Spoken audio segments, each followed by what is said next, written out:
বাড়ি হলো আমাদের সবার শেষ গন্তব্য। আমরা যেখানেই থাকি না কেন দিন শেষে ফিরতে হয় সেই এক জায়গাতেই, নিজের বাড়ি। কিন্তু কেমন হবে যদি সেই বাড়ি ফেরার পথেই শুরু হয় একের পর এক অদ্ভুত বাধা, যদি সেই সাধারণ যাত্রায় পরিণত হয় এক ভয়ঙ্কর দুঃস্বপ্নে। শেষ পর্যন্ত কি হবে? বলছিলাম 2014 সালে মুক্তিপ্রাপ্ত গোয়িং হোম মুভিটির কথা, যার আইএমডিবিতে রেটিংস রয়েছে 10-এর মধ্যে 7.3। তো চলুন আর কথা না বাড়িয়ে শুরু করা যাক আজকের মুভির এক্সপ্লেনেশন। এই গল্পের শুরু হয় দক্ষিণ কোরিয়ার একটি নির্জন এলাকা থেকে, যেখানে একটি হোটেলে মধ্যবয়সী এক ব্যক্তি রে তার প্রেমিকার সঙ্গে দেখা করতে এসেছিল। এখন তার ইচ্ছা ছিল কিছুটা কোয়ালিটি টাইম স্পেন্ড করা, কিন্তু তার স্ত্রী বারবার কল করে তাকে বিরক্ত করছিল। আসলে রে অনেক কষ্টে অফিসের পর ক্লায়েন্ট মিটিং এর বাহানা দিয়ে এই সময়টা বের করেছিল। সে তার স্ত্রীর কাছে মিথ্যা বলেছিল যে তাকে ম্যানেজারের সাথে ডিনারে যেতে হবে, না হলে তিনি খারাপ মনে করবেন। প্রতিবার এই বাহানাতেই কাজ হয়ে যেত, কিন্তু আজ না জানি কেন তার স্ত্রী জেদ ধরে বসেছিল। কোনো বাহানায় সে শুনতে চাইছিল না। সম্ভবত তার সন্দেহ হচ্ছিল, তাই তো সে বারবার রেগে এদিক ওদিকের প্রশ্ন করতে শুরু করছে, এটা কিসের আওয়াজ, ওটা কিসের আওয়াজ। এখন এত সব উত্তর তো রের কাছেও ছিল না, তাই সে শেষ পর্যন্ত বাড়ি ফেরার সিদ্ধান্ত নেয়। অন্তত তাকে আর কোনো মিথ্যে অজুহাত ভাবতে হবে না। কিন্তু এতে তার প্রেমিকা জুহি একদমই খুশি হয় না। সে ভীষণ আপসেট হয়ে যায় আর রেকে এই বলে খ্যাপাতে থাকে যে রে তার স্ত্রীকে ভয় পায়। এখন এই কথাটা পুরোপুরি মিথ্যা ছিল না, সে সত্যি তাকে ভয় পেত, কিন্তু এটা তার ভয় ছিল না। সে শুধু নিজের সম্মানের কথা ভাবছিল। তার সব সময় এই ভয় হতো যে যদি তার স্ত্রী কখনো অফিসে গিয়ে খোঁজ খবর করে জানতে পারে যে অফিস আওয়ারের পর এমন কোনো মিটিং থাকে না, আর তখন যদি সে কমপ্লেন করে দেয়, তবে তো অফিসে রের ভীষণ বদনাম হয়ে যাবে। রে শুধু এটাই সমস্যা ছিল, সে চাইতো না তার স্ত্রী বা অন্য কেউ এই সম্পর্কের কথা জানতে পারুক। তাছাড়া লুকিয়ে লুকিয়ে এই সম্পর্ক চালিয়ে যেতে তার কোনো সমস্যা ছিল না।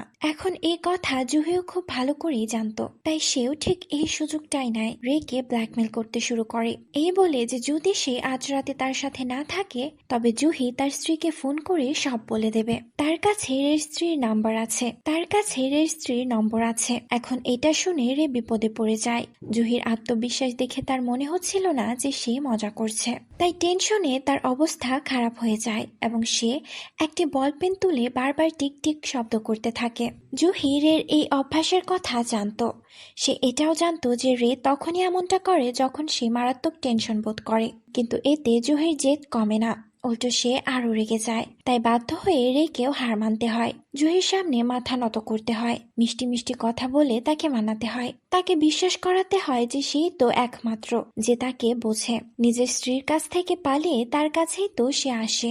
এখন সেও যদি এভাবে বিরক্ত করতে শুরু করে, তবে কেমন করে চলবে? এখন এই কথাগুলো কাজে এলো নাকি রে অন্য কোনো উপায় বেছে নিল তা জানা যায়নি, কিন্তু কিছুক্ষণ পর আমরা তাকে হোটেলের করিডোরে দেখতে পাই, যার মানে শেষ পর্যন্ত সে বাড়ি যাওয়ার অনুমতি পেয়েছে। তাই সে লিফটের দিকে দৌড়ায়, কিন্তু দুর্ভাগ্যবশত সেটি অকেজো ছিল, তাই রেকে সিঁড়ির ব্যবহার করতে হয় এবং সেখান দিয়ে যাওয়ার সময় সে ড্রপ বক্সও পেয়ে যায়। তাই সে তার কি কার্ডটি সারেন্ডার করে দেয়, কিন্তু সেই সময় তার সাথে একটি দুর্ঘটনা ঘটে। সে খেয়াল করেনি ড্রপ বক্সের ভেতরে আরো একটি কার্ড পড়েছিল, যার প্রান্ত ছিল খুব ধারালো। তাতেই রের আঙুল কেটে যায়। তার খুব লাগে, যার ফলে সে সম্ভবত এটাও খেয়াল করেনি যে এই কার্ডটি আসলে একটি ট্যারো কার্ড, যার নাম দ্য ফুল।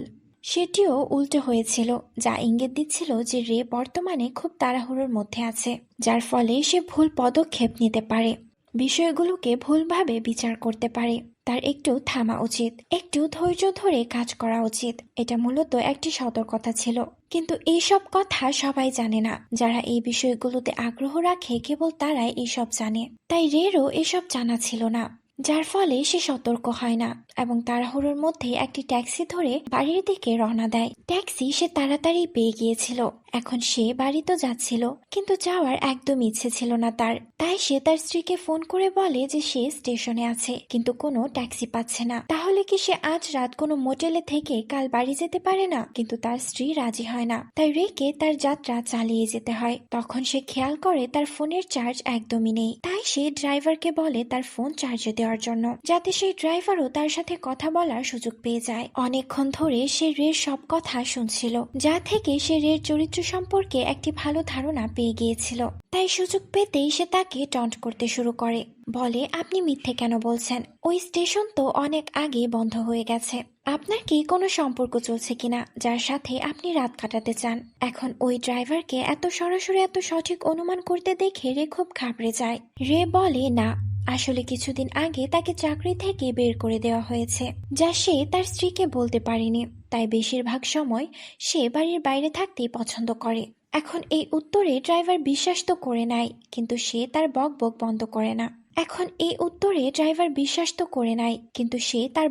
বন্ধ করে না। নিজের মনে কথা বলতে থাকে। সে বলে, জানি না এই স্ত্রীদের তাদের স্বামীদের প্রফেশনাল লাইফে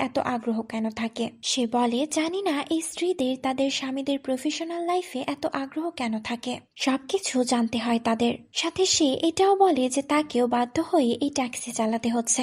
আগে তার জীবনযাপনের ধরন একদম আলাদা ছিল, একদম রোমাঞ্চকর এবং বেপরোয়া ছিল। কারো পরোয়া ছিল না তার। সে কাউকে ভয় পেত না।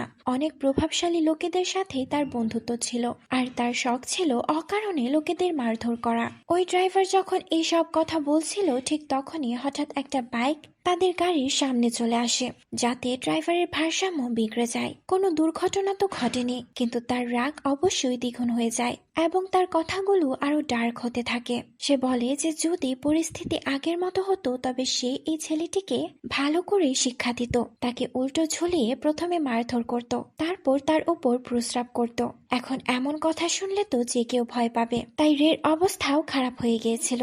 ওপর থেকে ঠিক এই সময়ে সেই ড্রাইভারের ঘাড়ে একটি অদ্ভুত ট্যাটু দেখতে পায়, যা এটা ইঙ্গিত করছিল যে সম্ভবত এই লোকটি কোনো বেআইনি কাজের সাথে যুক্ত। রের তার বডি ল্যাঙ্গুয়েজও একদম ঠিক মনে হচ্ছিল না। তার উপর যখন সে তার ফোন চায় তখন ড্রাইভার দিতে অস্বীকার করে, খুব ক্যাজুয়ালি তাকে না করে দেয়। হয়তো ঝটকায় ফোনটি দূরে পড়ে গেছে, আর সেটা তোলার জন্য তাকে স্টিয়ারিং থেকে হাত সরাতে হতো। কিন্তু সে 2 মিনিটের জন্য গাড়ি থামাতেও তো পারত। তো এমন সময় কাকতালীয়ভাবে রের হাতে একটি ব্যাগ আসে, যার ভেতরে কারো ড্রাইভিং লাইসেন্স ছিল, যাতে রক্ত লেগেছিল। রে যখন সেটা চেক করছিল তখন ড্রাইভার তাকে দেখে ফেলে এবং বলে এটা তারই লাইসেন্স, কিন্তু ছবি অনেক পুরনো, হয়তো সেজন্য আলাদা লাগছে। যেখানে রের মনে হচ্ছিল দুজনে সম্পূর্ণ আলাদা ব্যক্তি। তবে কি এই লোকটা এই গাড়ির ড্রাইভারকে খুন করে তার জায়গা নিয়েছে? টেনশনে রের মাথা কাজ করা বন্ধ করে দিয়েছে। অদ্ভুত অদ্ভুত সব চিন্তা আসতে শুরু করেছিল তার। ওপর থেকে ঠিক এই সময়ে ওই ড্রাইভারের কাছে কারো ফোন আসে, যে তাকে কোথাও তাড়াতাড়ি পৌঁছানোর জন্য বলে। আর জবাবে ওই ড্রাইভার রেগে কিছু জিজ্ঞাসা না করেই তার গাড়ি মেইন রোড থেকে ঘুরিয়ে অফ রোডে নিয়ে যেতে থাকে, তাও আবার জঙ্গলের দিকে। রে সত্যি এবার খুব ভয় পেয়ে যায় এবং তাকে জিজ্ঞাসা করতে থাকে যে তারা কোথায় যাচ্ছে, যাতে ওই ড্রাইভার উত্তর দেয় যে তার ছোট একটা কাজ আছে। এই বলে নিজের গাড়ি জঙ্গলের ভেতরে নিয়ে যায়। শেষ পর্যন্ত যখন থামে তখন রে দেখে তার ফোনে 1% চার্জ হয়নি। সম্ভবত চার্জারটাই খারাপ ছিল। ওদিকে ওই ড্রাইভার ততক্ষণে গাড়ি থেকে নেমে দূরে চলে গিয়েছিল কাউকে ফোন করার জন্য। রের সন্দেহ হয়, তাই সেও তার পিছু পিছু যায় এবং শুনতে পায় ওই লোকটা কিছু বিক্রি করার কথা বলছে। কোনো জিনিস নয়, বরং কোনো জীবন্ত কিছুকে। এবার মাল তার সাথেই আছে, তাই তারা একদম তাজা পাবে। সাথে সেটি বেশ বড়, তাই তার দামও দ্বিগুণ চায়। সাথে সে নিজের ক্রেতার কাছে এটাও জিজ্ঞাসা করে যে তারা কি সব রক্ত বের করার পর ওজন করবে, আর কিডনি এবং লিভারের কি হবে? সেগুলো তো একদম ফ্রেশই আছে, এগুলোকেও কেন অন্তর্ভুক্ত করে নিচ্ছে না? এখন এই ড্রাইভার ঠিক কোন জিনিসের কথা বলছিল তার রে বুঝতে পারেনি, কিন্তু তার মনে একটি অদ্ভুত ভয় কাজ করতে শুরু করলো যে এই লোকটা তাকেই মেরে বিক্রি করার কথা বলছে। কারণ এই মুহূর্তে তার সাথে তো শুধু রেই আছে। রে পালানোর চেষ্টা করে, কিন্তু তার হাঁটুতে ব্যথা থাকার কারণে তার ভারসাম্য বিগড়ে যায়। সে মাটিতে পড়ে যায়, যার শব্দে ওই ড্রাইভার টের পেয়ে যায় এবং সে বুঝতে পারে যে রে হয়তো তার সব কথা শুনে ফেলেছে।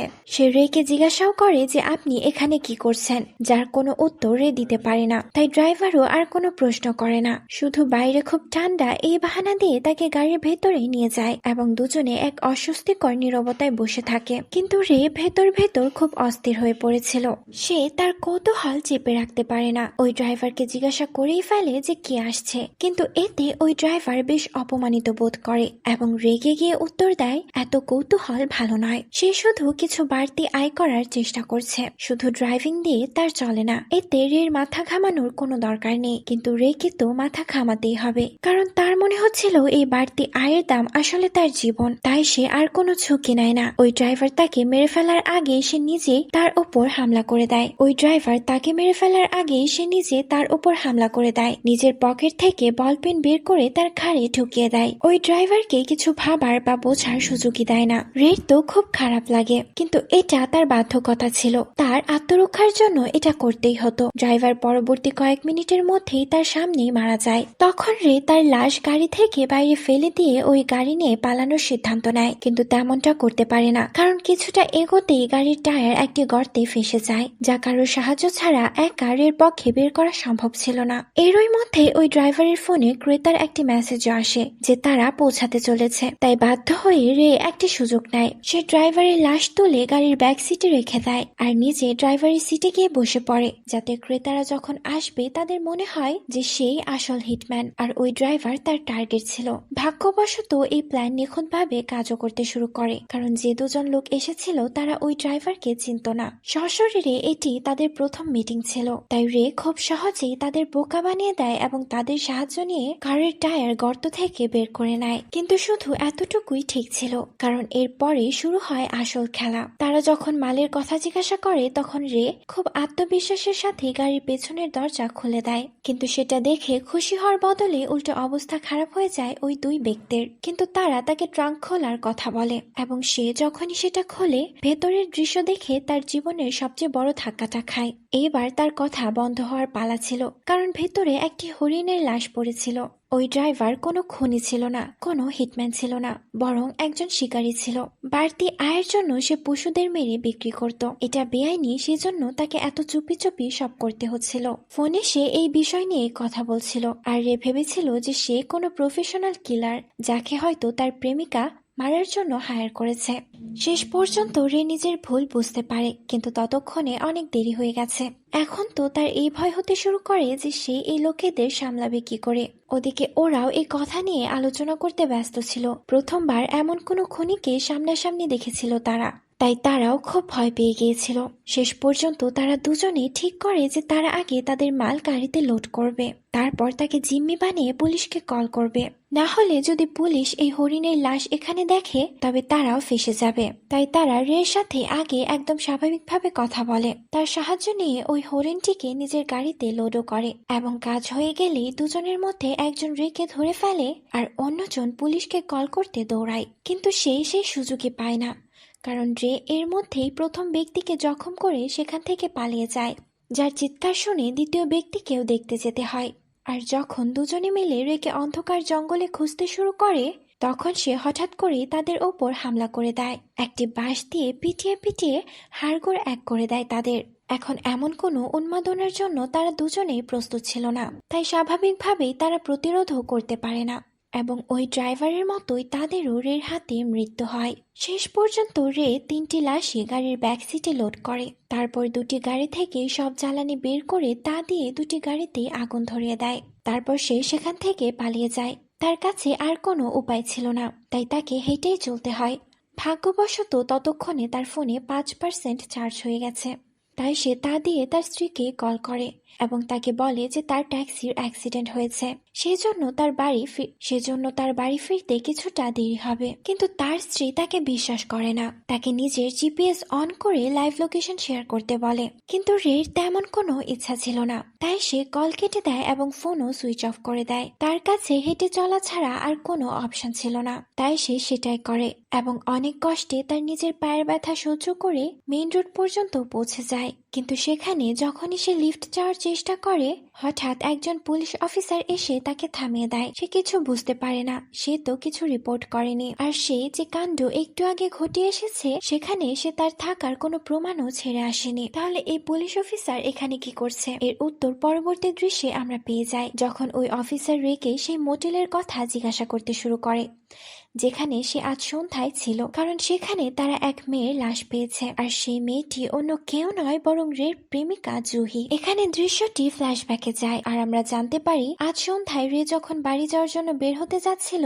তখন জুহি শুধু তাকে হুমকি দিচ্ছিল না, বরং সত্যি তার স্ত্রীর নম্বর ডায়াল করতে শুরু করেছিল, যা আশ্চর্যজনক ভাবে সে জানতো হয়তো কোনোদিন লুকিয়ে রের ফোন থেকে সে নম্বরটি কপি করে নিয়েছিল। তার এই দুঃসাহস দেখে প্রথমে রে চমকে যায়। এত বোঝানোর পরও জুহি তাকে প্রতারণা করলো। রাগে তার পুরো শরীর কাঁপতে শুরু করেছিল, তার হৃদয় ও মস্তিষ্কে যেন আগুন লেগে গিয়েছিল। এমন সময়ে তার আর কিছু মাথায় আসেনি, নিজের হাতে থাকা সেই পেনটি সে সরাসরি ঢুকিয়ে দেয় জুহির ঘাড়ের ভেতর। ওই বেচারি ছটফট করতে করতে সেখানেই মারা যায়। কিন্তু যখন রে তার ফোন চেক করে তখন সে জানতে পারে জুহি কাউকে কল করেনি, সে শুধু তাকে ভয় দেখানোর জন্য ভান করছিল। কিন্তু সে তাকে ভয় দেখাবেই বা কেন? রে নিজেকে এটাই বলে সান্ত্বনা দেয় যে এই মেয়েটি গত কয়েকদিন ধরে তাকে ব্ল্যাকমেল করার চেষ্টা করছিল, কখনো না কখনো সে সত্যি এমনটা করত। তার আগে রে নিজেই সেই রাস্তা বন্ধ করে দিয়েছে, এটা তো আত্মরক্ষা। ঠিক সেই একই যুক্তি যা সে ওই ট্যাক্সি ড্রাইভারকে মারার সময় দিয়েছিল। আশ্চর্যজনক ভাবে তার কাছে এই কথা শুধু কোনো সান্ত্বনা ছিল না, বরং সেটিকে সে সত্যি বলে মেনে নিয়েছিল। সেজন্যই তো এত বড় বড় কাণ্ড করার পরেও সে একটুও অপরাধ বোধ করছিল না, বরং অপরাধহীন হয়ে ঘুরে বেড়াতে পারছিল। তার মস্তিষ্কে সে সত্যি নির্দোষ ছিল। সব দোষ তো ছিল জুহি আর ওই ট্যাক্সি ড্রাইভারের। জুহির কি দরকার ছিল তাকে উস্কানি দেওয়ার, আর ওই ট্যাক্সি ড্রাইভারের কি দরকার ছিল এত রহস্য বজায় রাখার? ইনফ্যাক্ট নিজের নির্দোষ হওয়ার ওপর তার এত ভরসা ছিল যে সে ওই অফিসারের সামনেও এই একই কথা বারবার বলতে থাকে, বারবার এটাই বলতে থাকে যে জুহি ওই ড্রাইভারকে পাঠিয়েছিল তাকে মেরে ফেলার জন্য, যেখানে সে নিজেও জানতো যে এটা মিথ্যে। মনে মনে খুব অস্থির হয়ে পড়েছিল রে। এখন তাকে শুধু বাড়ি ফিরতেই হবে, এখন শুধু তাকে বাড়ি ফিরতে হবে নিজের পরিবারের কাছে। কিন্তু যখন ওই অফিসার রাজি হয় না তখন সবশেষে সে একটি ভীষণ অদ্ভুত অজুহাত দেয়। সে বলে এই সব ওই ট্যারো কার্ডের কারণে হয়েছে, ওটা কোনো সাধারণ কার্ড নয়, নিশ্চয়ই কোনো অভিশপ্ত বস্তু হবে। সে অবশ্যই কোনো কালো জাদু করেছে তার ওপর। কিন্তু সম্ভবত রে ভুলে গিয়েছিল জুহির খুন সে ওই কার্ড পাওয়ার আগেই করেছিল, নিজের ইচ্ছায় কারো বশে নয়। আর এখন সে যেটা করতে যাচ্ছিল এটাও তার স্বাধীন ইচ্ছা ছিল। সে বুঝতে পেরেছিল যে সে আর বাঁচতে পারবে না, সে কনফিউজ করে দিয়েছিল আর খুনের অস্ত্র তার হাতেই ছিল। তাই সে আবারও একবার সেটাকেই অস্ত্র বানায়, আত্মরক্ষায় আরো দুটি খুন করে। চলন্ত গাড়িতে দুই অফিসারের ঘাড়ে ওই পেন ঢুকিয়ে দেয় যাতে স্বাভাবিকভাবে গাড়ির অ্যাক্সিডেন্ট হয়ে যায়। কিন্তু রে কোনোভাবেই নিজেকে বাঁচিয়ে নেয়। গাড়ি থেকে বেরিয়ে সে আবারও একবার চলতে শুরু করে এবং এই সময় নিজের স্ত্রীর সাথে কথা হয় তার, যে বলে তাদের ছেলে স্কুলের কারোর সাথে লড়াই করেছে, নিজের কোনো সহপাঠীকে মারধর করেছে সে। কিন্তু এটা শুনে রে নিজের ছেলেকে একদমই বকাবকি করে না, উল্টো বাহবা দেয়, বলে সে একদম ঠিক কাজ করেছে। এই দুনিয়ায় দুর্বলদের কোনো জায়গা নেই, নিজের রক্ষা তো তাকে করতেই হবে। আসলে রে তার কাছে নিজের চিন্তাধারা শেয়ার করছিল, সেই চিন্তাধারা যা তার মতে সঠিক, কিন্তু শুধু তার মেনে নেওয়ার কারণেই তো তার অপরাধ ক্ষমা হয়ে যাবে না। রে তার ছেলেকে কথা দেয় যে সে কিছুক্ষণের মধ্যে বাড়ি পৌঁছাচ্ছে, সেই বাড়ি যেখান থেকে দূরে থাকার জন্য না জানি কত মিথ্যে বলেছে সে, কিন্তু আজ সেখানেই পৌঁছাতে এত কিছু করছে সে। সম্ভবত কারণ হলো শুধু বাড়ি এমন একটি জায়গা যেখানে সে নিরাপদ অনুভব করে, কিন্তু কতক্ষণ আর কাকে কাকেই বা সে মারবে? নিজের সিদ্ধান্তের ফল তো তাকে ভোগ করতেই হবে, আজ হোক বা কাল হোক। আর এখানেই আজকের এই মুভিটি শেষ হয়ে যায়। মুভিটি আপনাদের কেমন লেগেছে তা কমেন্টে জানাতে ভুলবেন না। এরকমই আরো মুভির এক্সপ্লেনেশন দেখতে মাইন্ড হান্টের সাথেই থাকুন। ধন্যবাদ।